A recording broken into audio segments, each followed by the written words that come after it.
Oh, they noticed, didn't they? They saw it, the way you just stood there. Didn't flinch, didn't raise your voice, didn't even blink when they tried to humiliate you in front of everyone. And now they can't sleep because they're trying to figure out who you used to be, what you survived. What made you this bulletproof?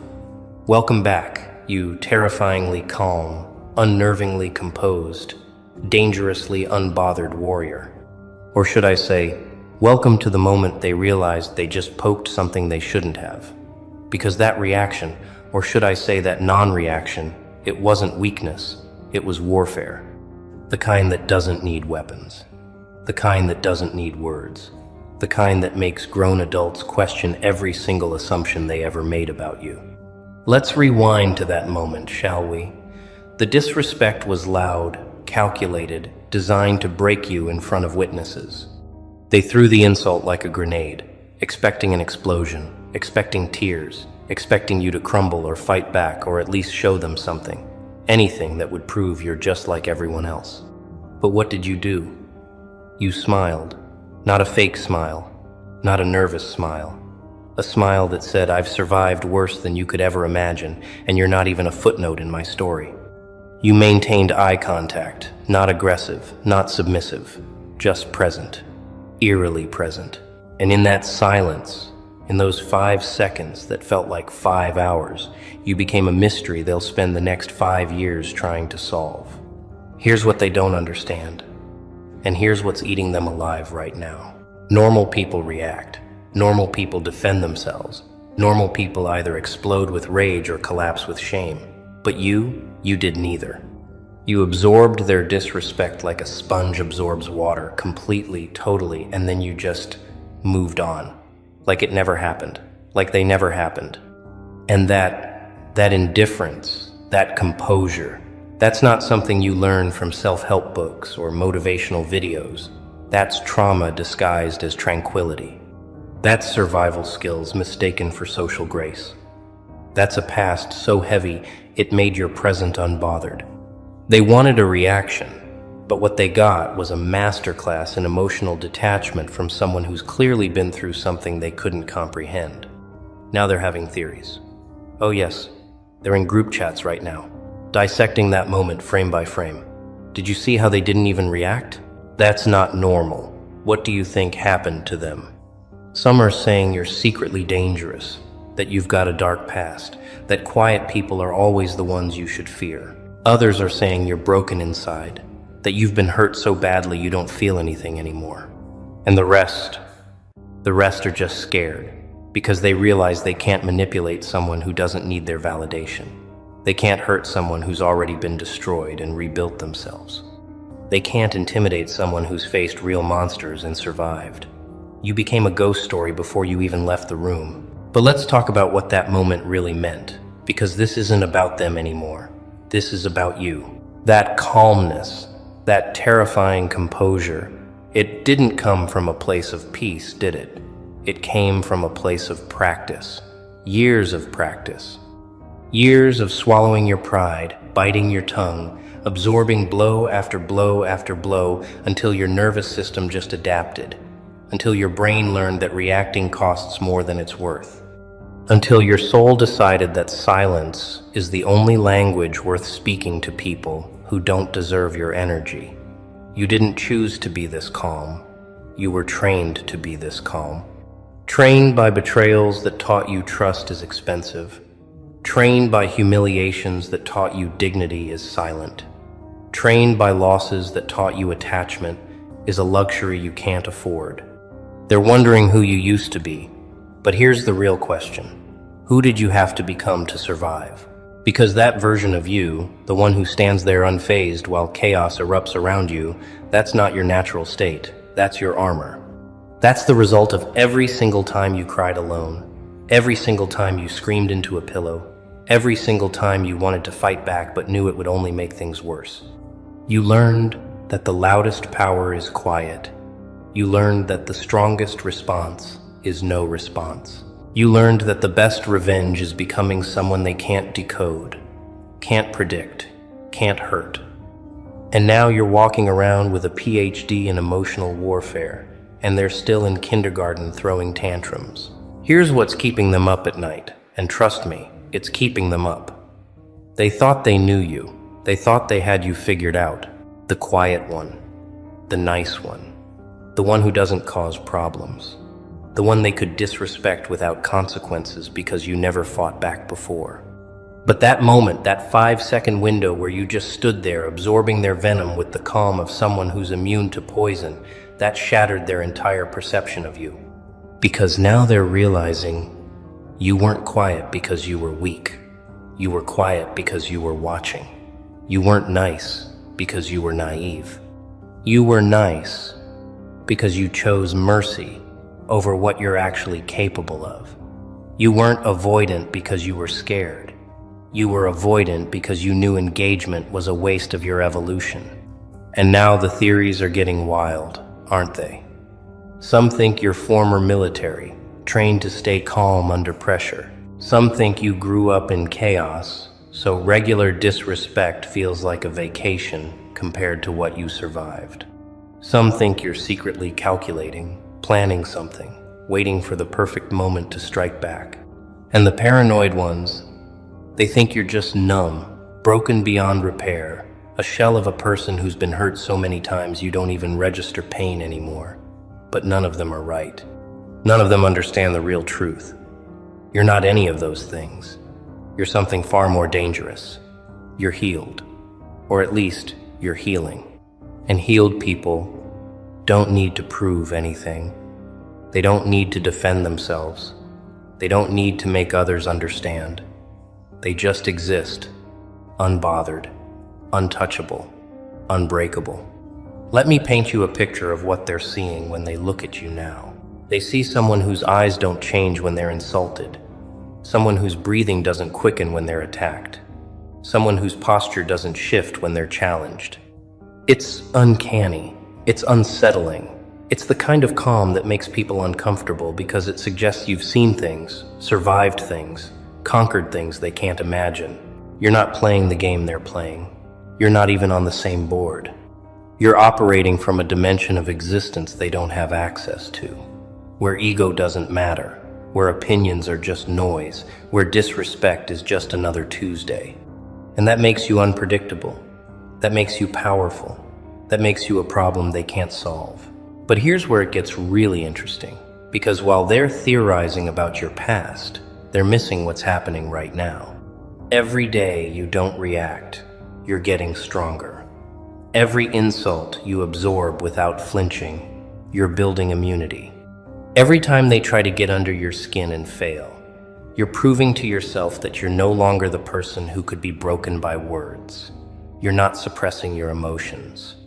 You're not pretending to be okay. You're genuinely unbothered because you've already survived the worst thing that could happen to you. You've already lost everything, felt everything, endured everything. So what's a little disrespect from someone who doesn't even know your real story? What's a cheap insult from someone who's never walked through your specific brand of fire? It's nothing. Less than nothing. It's background noise in a life that's already been to war and came back victorious. They want to know your origin story so badly, don't they? They want the details, the trauma, the incident, the moment that transformed you from a regular person into this composed enigma. But you're never going to tell them, are you? Because your pain is not their entertainment. Your survival is not their curiosity project. Your past is not a story you owe to people who only noticed you when you stopped reacting to their nonsense. They think they deserve an explanation, but the truth is, they don't even deserve your time. They get the version of you that shows up, does what needs to be done, and leaves without attachment. They get the surface, the calm exterior, the unbothered demeanor. But the depths, the scars, the nights you spent rebuilding yourself piece by piece, that's yours. That's sacred. That's not for people who only care now because they can't figure you out. And let's be honest, they're not asking because they care about you. They're asking because your calmness threatens their chaos. Your composure exposes their instability. Your silence highlights their noise. When you refuse to play the drama game, when you refuse to feed into their provocations, when you refuse to give them the emotional reaction they're craving, you become a mirror. And what do they see in that mirror? They see their own insecurity, their own need for validation, their own desperate attempt to feel powerful by making others feel small. And it's not working on you. It hasn't worked on you. And the realization that they have no power over you, that's what's driving them insane. That's what's fueling these theories. That's what's making them obsessed with your past. Because if they can find out what broke you, maybe they can find out how to break you again. But here's the beautiful, poetic, devastating truth they're about to learn. You're not unbreakable because nothing bad ever happened to you. You're unbreakable because everything bad already happened to you. You're not calm because your life has been easy. You're calm because your life has been so catastrophically difficult that regular challenges don't even register anymore. You're not unbothered because you don't care. You're unbothered because you've already cared too much, lost too much, suffered too much, and survived anyway. You're the result of every betrayal that taught you self-reliance, every heartbreak that taught you self-love, every failure that taught you resilience, every loss that taught you detachment. You're a walking, breathing, living example of what happens when someone refuses to let their past define their present. And that terrifies people who are still prisoners of their own stories. They're watching you now, closer than they ever did before. Every interaction is being analyzed. Every response is being scrutinized. Every moment of calmness is being questioned. How do they do it? What's their secret? Why aren't they affected? And you know what the funniest part is? You're not even trying. You're not performing composure. You're not faking indifference. You're not putting on an act. This is just who you are now. This is what survival looks like on the other side. This is what healing looks like when you do it in silence, without an audience, without applause, without anyone validating your progress. You rebuilt yourself in the dark, and now you're walking in the light. And people can't understand how something so bright came from something so broken. They don't know that diamonds are made under pressure. They don't know that steel is forged in fire. They don't know that the calmest waters are often the deepest. They just see the surface, and they're terrified of what's underneath. Let's talk about the specific moment again, because I want you to understand just how powerful it was. When they disrespected you, they were expecting a show. They gathered an audience. They chose their words carefully. They delivered the blow with confidence, with cruelty, with the full intention of embarrassing you. And for a split second, everyone held their breath, waiting for your reaction. This was supposed to be your breaking point. This was supposed to be the moment you finally snapped, finally showed emotion, finally proved you're human like everyone else. But instead, you gave them nothing. Not anger, not sadness, not even acknowledgement. You looked at them the way someone looks at a child throwing a tantrum, with a mixture of pity and boredom. And then you just continued with whatever you were doing, as if they were a minor inconvenience, a fly buzzing around that's not even worth swatting away. That moment changed everything, didn't it? Because in that moment, you established a new hierarchy. You showed them that their words have no weight, their opinions have no value. Their attempts to hurt you have no effect. You stripped them of their power without saying a single word. You defeated them without engaging in battle. You won without even acknowledging there was a competition. And that's the kind of victory that echoes. That's the kind of power move that gets talked about for years. That's the kind of response that makes people realize you're operating on a completely different level. They were playing checkers, trying to take you off the board, but you were playing chess. And you've been 10 moves ahead this entire time. They just didn't know it until that moment. Now they're scrambling to regain control, to regain relevance, to regain some kind of reaction from you. They're trying harder, being more provocative, more aggressive, more desperate. But here's what they don't understand. The more they try, the more obvious it becomes that they need you to react. They need your emotion. They need your attention. They need your validation. Because without it, they're just shouting into a void. They're just performing for an audience of one, and that one person isn't even watching. You've already moved on. You're already focused on your own growth, your own goals, your own peace. And that indifference, that genuine lack of interest in their drama, that's the ultimate disrespect. That's the real power move. Not fighting back, but not caring enough to fight in the first place. Let me tell you what they're really afraid of, because it's not just your calmness. It's what your calmness represents. It represents someone who's been through something so transformative, so intense, so life-altering that normal social dynamics don't apply anymore. It represents someone who's had to develop survival mechanisms that most people will never need. It represents someone who's learned to regulate their emotions at a master level, because their life depended on it. When someone can stand there, completely still, completely composed, while being verbally attacked, it means they've developed a level of emotional control that comes from necessity, not choice. It means they've had to learn how to stay calm in situations far more dangerous than a public insult. It means they've got a past that prepared them for anything, and that's what's keeping them up at night. The unknown, the mystery, the realization that they're dealing with someone whose story they don't know, whose limits they can't test, whose breaking point they can't find, because maybe, just maybe, you don't have one anymore.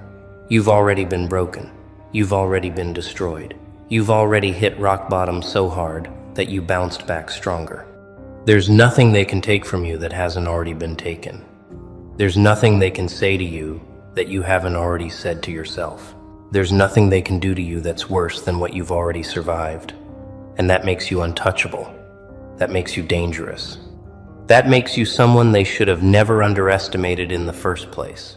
But let's get even deeper, because I want you to really understand the psychological warfare you just unleashed without even trying. When you stayed calm, you denied them satisfaction. You denied them the ego boost that comes from successfully hurting someone. You denied them the social points that come from winning a public confrontation. You denied them the story they could tell later about how they put you in your place. Instead, you gave them confusion. You gave them doubt. You gave them a moment they'll replay in their minds over and over, trying to figure out where they went wrong, trying to understand why their attack didn't land, trying to comprehend how someone could be so unaffected by something that should have devastated them. You turned their moment of triumph into their moment of existential crisis. And here's the part that's really messing with their heads. They can't figure out if you're stronger than they thought, or if you're more damaged than they realized. Is your calmness confidence, or is it numbness? Is your silence power, or is it pain?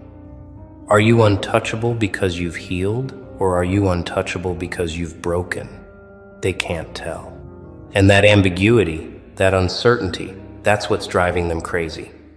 Because if you're strong, then they're outmatched. But if you're broken, then they're monsters. Either way, they lose. Either way, you win. Either way, that moment exposed them far more than it could have ever exposed you. They showed everyone watching that they're willing to publicly humiliate someone, but you showed everyone that you're above it. You showed everyone that you're operating from a place they can't reach. You showed everyone that you're built different. Let's talk about the aftermath, because this is where it gets really interesting. After that moment, things shifted. People started looking at you differently. Not with pity, not with concern, but with respect, with curiosity, with a hint of fear.